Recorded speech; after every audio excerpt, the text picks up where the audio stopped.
Hello, I'm Kevin Grimes, CEO and Chief Investment Officer at Grimes and Company. I'm here to talk to you about Bitcoin today with the latest installment of the Bitcoin Diaries.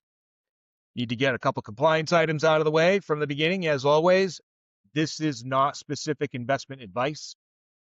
For specific investment advice, you should seek counsel from a financial advisor. We have a wonderful team of financial advisors here at the firm that can help you.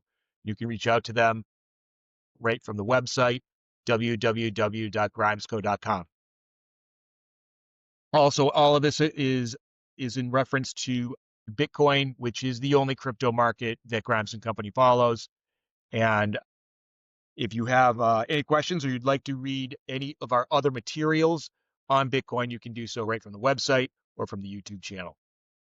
So just a reminder, this is a weekly installment of the Bitcoin Diaries. It's our attempt to describe to investors the attractiveness of investing in long-term Bitcoin positions at any given point in time. We generally do these segments at the end of the week. Today is Friday, December 5th, after the market closed. A little background I like to give each week. There's at times many different studies that we might show. Four of the studies that tend to come up on a regular basis we'll just highlight right here to make it clear for perhaps new people following the program. We have a proprietary trend score. Yeah, when I show the chart in a moment, it'll be yellow. The trend score is a composite of trend following statistics. It'll help us determine what is the direction that Bitcoin is likely traveling at any given point in time. We also have a cycle score. A cycle looks at potential turning points. If Bitcoin might be moving in an upward manner, perhaps a downshift, or more appropriate for today's world, if Bitcoin's in a downward cycle, trying to identify potential ripe spots for turning points.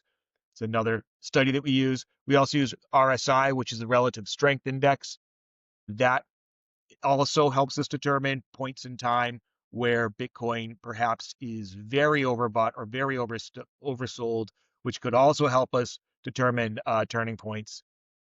And then we also use statistics like trend lines and things like normal distributions. A normal distribution basically is a long term that you would expect any security to stay in for the most part until something has changed in the market. And we're going to see that Bitcoin has actually just moved out of a very long-term trading range. So getting to it, I'm going to share my screen. So here is a price chart for Bitcoin. Goes back to 2004, end of 2003. A couple things to show. I had just mentioned that Bitcoin had been trading in a long-term trading range.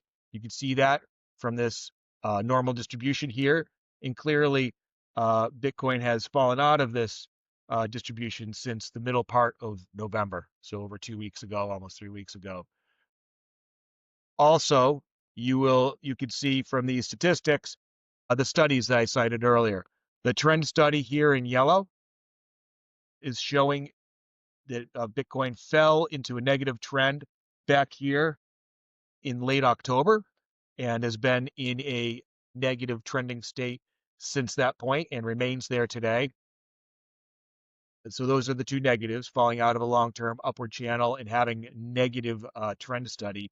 On the positive side, Bitcoin has been signaling a potential cycle bottom now for a while, really since the beginning of November. And although Bitcoin is off the lows, it is still down for the week, down for the year.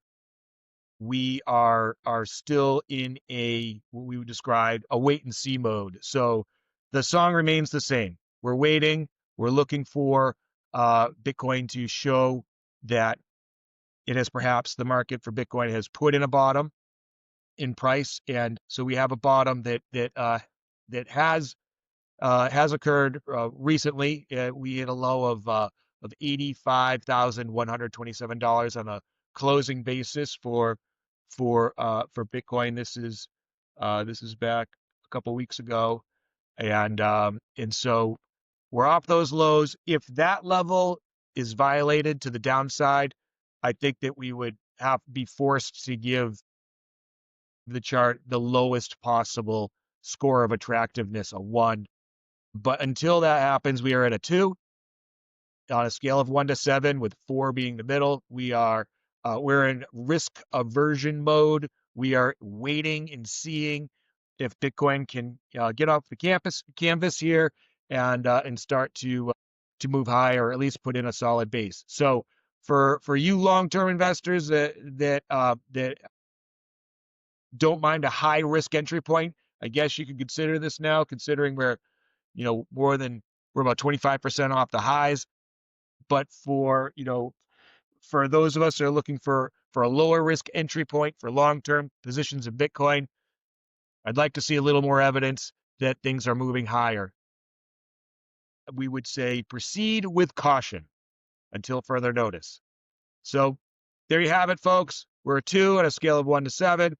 We're waiting for a spot where we can more confidently feel that it might be a safer point to go ahead and establish another long-term position in Bitcoin.